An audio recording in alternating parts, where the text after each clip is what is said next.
Abangina ba mintonche tegamba tebye kene amandamano abe peaceful igonko gora chi t-shirt ng'abangina ntebe togende para to demonstrate to kure to sieke pare korumigori muntu tayorete bosongo to amandamano ari peaceful lakini bono abana baito batatomba kwete ngitoko kwana as leaders kisi county mandamano tari peaceful nanda machirikorolekana it is between male leaders bategeto ko prove na ngakibare chieri chingana karaba sacha ko bakarwanirira abasubati lero ko kurwanirwa abasubati kwelire gento bakurwanirira nechisegi onye mokurwanirira chisegi abana baito baku intubuna abangina ntwanya ko basesegi eyo ya abana baito gokwa egento to advocate for peaceful demonstration tick number 1 na Abarai gabalan ko represent abana inchi babo ase bunge talio okobole bunge kwamanyagocha gototebi tutochia maandamano asabana baguku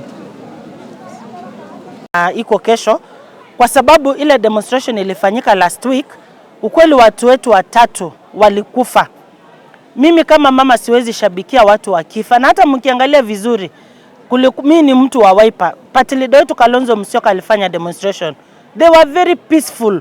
Wakamba walikuwa kwa duka wanauza vitu, wa leaders wakidemonstrate. Hakuna mtu alikufa, hakuna mtu alifungiwa biashara. Watoto wetu kule town walikuwa wanakimbia midst tear gas. Lakini ukiangalia vizuri kisi sahi ni kama ni leaders, our male leaders ndio wanataka kubishana waone ni nani yule ako na nguvu.